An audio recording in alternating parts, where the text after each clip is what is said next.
मैंने देखा बहुत सारे स्टूडेंट्स जो हैं जब वो फिजिकल केमिस्ट्री के चैप्टर पढ़ते हैं जैसे सॉल्यूशन, इलेक्ट्रोकेमिस्ट्री, केमिकल काइनेटिक्स, वो क्या करते हैं चैप्टर पढ़ने के बाद 2-3 न्यूमेरिकल प्रैक्टिस कर लेते हैं और जब वो एग्जाम देते हैं ना तो उनके कम मार्क्स आते हैं, उनकी कैलकुलेशन में मिस्टेक होती है और ये जो प्रॉब्लम है बहुत सारे स्टूडेंट फेस कर रहे हैं। देखो फिजिकल केमिस्ट्री में स्टूडेंट्स को लगता है इसमें सिर्फ न्यूमेरिकल होते हैं, बट न्यूमेरिकल के साथ थ्योरी वाले, ग्राफ वाले क्वेश्चन भी पूछे जाते हैं, तो इसमें जो आपका कंसेप्ट है काफी क्लियर होना चाहिए। इस वीडियो में मैं आपको डिटेल स्ट्रेटेजी बताऊंगा कि कैसे आपको फिजिकल केमिस्ट्री पढ़नी है, कैसे आपको न्यूमेरिकल सॉल्व करने हैं, कौन कौन से रिसोर्सेज आप फॉलो कर सकते हो ताकि जो आपकी फिजिकल केमिस्ट्री है वो इंप्रूव हो और आप फिजिकल केमिस्ट्री में अच्छे मार्क्स ला पाओ। सबसे पहले मेरा नाम सौरभ रैना है। इस चैनल पे मैं केमिस्ट्री और बायोलॉजी पढ़ाता हूं, तो बोर्ड से रिलेटेड आपको सारे वीडियोस केमिस्ट्री और बायोलॉजी के मेरे चैनल पे मिल जाएंगे। और साथ में ना लास्ट ईयर मेरे चैनल से पढ़ाई करके स्टूडेंट्स के 95 से ज्यादा मार्क्स आए हैं केमिस्ट्री में। बहुत सारे स्टूडेंट्स के 100 में से 100 मार्क्स भी आए हैं और मैं चाहता हूं कि इस बार बोर्ड एग्जाम में आपके भी 95 से ज्यादा मार्क्स आए। सबसे पहले जब भी आप कोई चैप्टर पढ़ते हो ना तो आपको ना उस चैप्टर के इंपॉर्टेंट टॉपिक पता होने चाहिए। मैंने लास्ट 10 इयर्स के जितने भी PYQ हैं वहां से ये इंपॉर्टेंट टॉपिक निकाले हैं, तो जब भी आप चैप्टर पढ़ोगे ना तो ये जितने भी इंपॉर्टेंट टॉपिक है इन्हें अच्छे से रिवाइज कर लेना और इनके क्वेश्चन प्रैक्टिस कर लेना। सबसे पहले हम बात करेंगे सॉल्यूशन चैप्टर की। ये 7 मार्क्स का चैप्टर है। इसमें न्यूमेरिकल्स पूछे जाते हैं, कंसंट्रेशन टर्म जैसे मोलैरिटी से पूछा जाता है और सबसे इंपॉर्टेंट है कॉलिगेटिव प्रॉपर्टी। तो यहां से डेफिनेटली 1 या 2 न्यूमेरिकल पूछे जाएंगे जैसे relative lowering of vapour pressure, elevation in boiling point, depression in freezing point, osmotic pressure. तो यहां से न्यूमेरिकल पूछे जाते हैं। वेंट हॉफ फैक्टर से भी न्यूमेरिकल पूछे जाते हैं, तो आपको ये सारे न्यूमेरिकल अच्छे से प्रैक्टिस करना है। साथ में ये जो सॉल्यूशन चैप्टर है इसमें थ्योरी वाले क्वेश्चन भी पूछे जाते हैं। तो थ्योरी में हेनरी लॉ,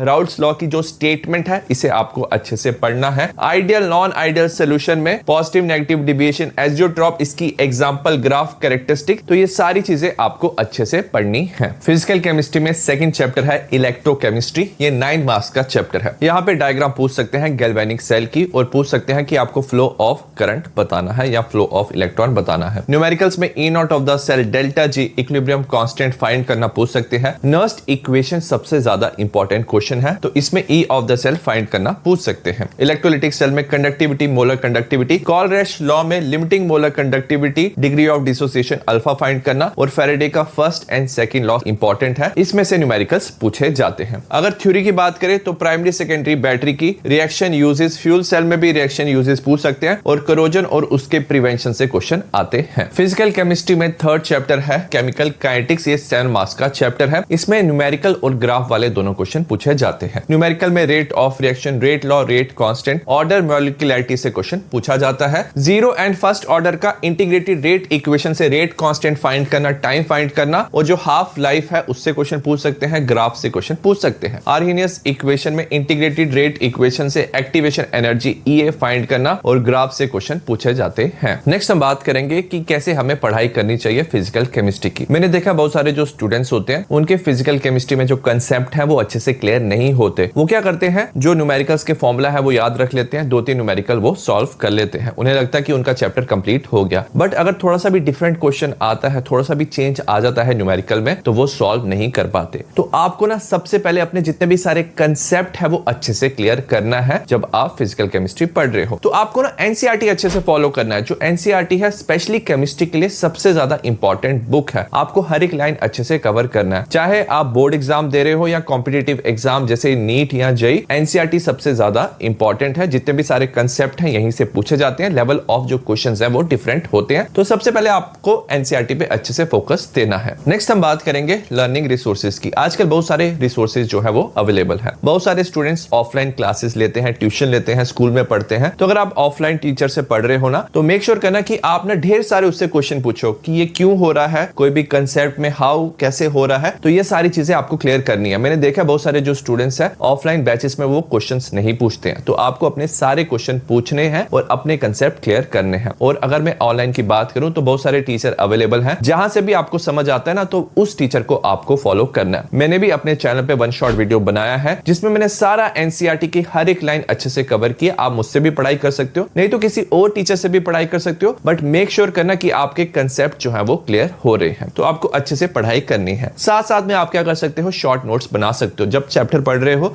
तो आप अपने नोट्स बना सकते हो, तो वो आपको चैप्टर रिवाइज करने में हेल्प करेगा। साथ में मैंने ना डिटेल नोट्स प्रोवाइड किए हुए हैं टेलीग्राम पे, वहां से आप डाउनलोड कर सकते हो। उसमें मैंने पूरा एनसीईआरटी कवर किया है, तो आप नोट्स प्रिंट आउट भी ले सकते हो, उसके साथ भी आप मेरा वन शॉट देख सकते हो। वो आपको चैप्टर जल्दी कवर करने में हेल्प करेगा। और उसके बाद आप माइंड मैप, फ्लो चार्ट भी बना सकते हो जो आपने चैप्टर पढ़ लिया है, तो ये भी आपको रिवीजन में काफी हेल्प करेंगे। मेरे चैनल पे वैसे मैंने सब कुछ प्रोवाइड किया है जिससे आपके अच्छे मार्क्स आ सकते हैं और स्टूडेंट्स के आए भी हैं। बट मैंने देखा आजकल स्टूडेंट्स ना काफी ज्यादा डिस्ट्रैक्ट हो जाते हैं जब वो ऑनलाइन पढ़ाई करते हैं, क्योंकि इतने सारे रिसोर्सेज अवेलेबल हैं, हर जगह से वो पीडीएफ बुक्स इकट्ठा कर लेते हैं और अपना काफी टाइम वेस्ट करते हैं। तो इस प्रॉब्लम को देखते हुए इसका मैंने एक सोल्यूशन लाया है। मैंने अपने लास्ट 10 ईयर्स का ना एक्सपीरियंस यूज करके केमिस्ट्री का क्वेश्चन बैंक निकाला है, और ये आपको ना सिलेबस जल्दी कवर करने में काफी आपको हेल्प करेगा और बिल्कुल सही तरीके से। जैसे अगर आप कोई चैप्टर पढ़ते हो ना, तो आपको उस चैप्टर की पहले थ्योरी मिल जाएगी एक टॉपिक की, ठीक है, और जो थ्योरी होगी ना वो एनसीईआरटी बेस्ड होगा, और उसके बाद आपको ढेर सारे क्वेश्चन मिल जाएंगे। मैंने देखा स्टूडेंट्स को MCQ, assertion, reason, case based question में काफी प्रॉब्लम आती है। इस बुक में ना मैंने लेटेस्ट क्वेश्चंस डाले हुए हैं, case based question, MCQ, assertion, reason.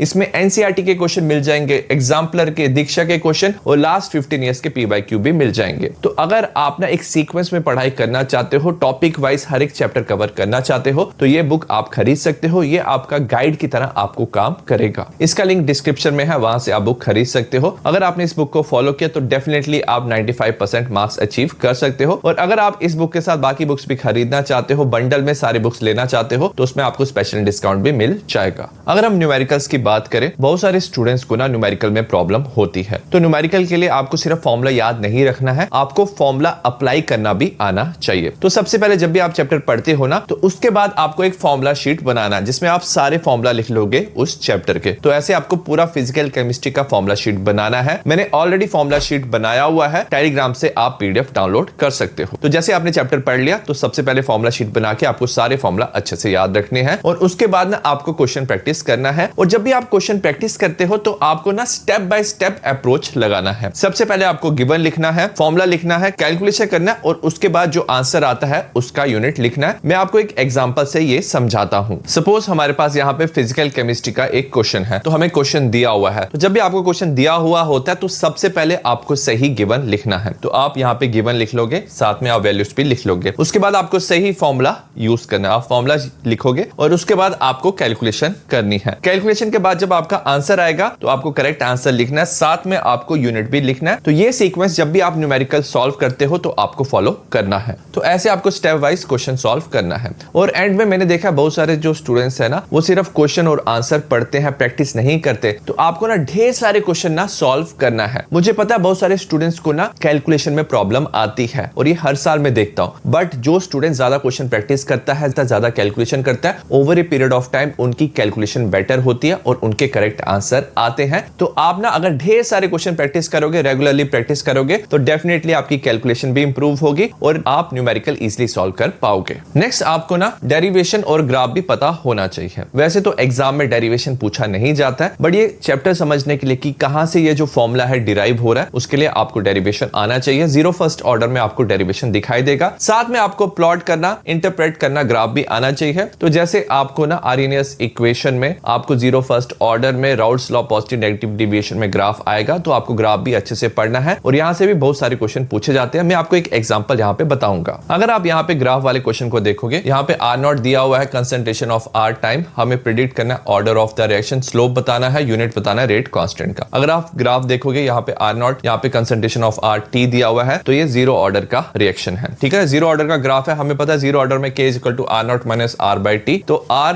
Is equal to minus of K T plus R naught. y is equal to M X plus C होता है। y एक्सिस में concentration of r, x axis में time होगा, downward ये slope है, तो ये minus के होता है, एंड आर नॉट क्या होता है, इंटरसेप्ट होता है। तो ऐसे आपको ना ग्राफ के बारे में सारी चीजें पता होनी चाहिए। तो आप यहाँ से स्लोप निकाल सकते हो माइनस के, और जीरो ऑर्डर में याद रखना जो यूनिट होता है रेट का और रेट कांस्टेंट का सेम होता है, तो ये आ जाएगा मोल पर लीटर पर सेकंड। तो आपको ऐसे क्वेश्चन भी सॉल्व करने आने चाहिए यूजिंग द ग्राफ। और नेक्स्ट आपको ना थ्योरी पे भी फोकस देना है। अगर मैं बात करूं सॉल्यूशन चैप्टर और इलेक्ट्रोकेमिस्ट्री चैप्टर, वहां से थ्योरी वाले क्वेश्चन भी आते हैं। तो न्यूमेरिकल के साथ साथ जो चैप्टर की थ्योरी है, जो कोई स्टेटमेंट होती है, जैसे राउल्ट्स लॉ, हेनरीज लॉ की स्टेटमेंट, या जैसे कोई सेल है उसके यूजेस, तो आपको थ्योरी भी अच्छे से पढ़नी है, वहां से भी क्वेश्चन पूछे जाते हैं। और प्रैक्टिस के लिए मेरे चैनल पे आपको ढेर सारे रिसोर्सेज मिल जाएंगे। तो मैंने बहुत सारी प्लेलिस्ट बनाई हुई है। सबसे पहले पीवाईक्यू का आप आपको प्लेलिस्ट मिल जाएगा। इसमें मैंने न्यूमेरिकल्स थ्योरी वाले क्वेश्चन कवर किए हुए हैं। साथ में आपको इंपॉर्टेंट क्वेश्चन की भी प्लेलिस्ट मिल जाएगा। इसमें मैंने जितने भी चैप्टर के सारे कंसेप्ट्स हैं, टॉपिक है, वो कवर किए हैं। साथ में आपको एक फिजिकल केमिस्ट्री का ना एक सेपरेट प्लेलिस्ट भी मिल जाएगा जिसमें न्यूमेरिकल थ्योरी आपको सब कुछ मिल जाएगा। तो मैंने एक फिजिकल केमिस्ट्री का सेपरेट प्लेलिस्ट बनाया हुआ है जिसमें आपको सारे फॉर्मुला, सारे ग्राफ, वेंट हॉफ फैक्टर का आपको मिल जाएगा, थ्योरी मिल जाएंगे, थ्योरी वाले क्वेश्चन, पीवाईक्यू न्यूमेरिकल्स मिल जाएंगे, सोल्यूशन इलेक्ट्रोकेमिस्ट्री केमिकल काइनेटिक्स से। तो यहां से आप इजीली जितने भी सारे टॉपिक हैं उसके क्वेश्चन प्रैक्टिस कर सकते हो। नेक्स्ट हम बात करेंगे कॉमन मिस्टेक जो स्टूडेंट्स करते हैं। सबसे पहले इग्नोरिंग द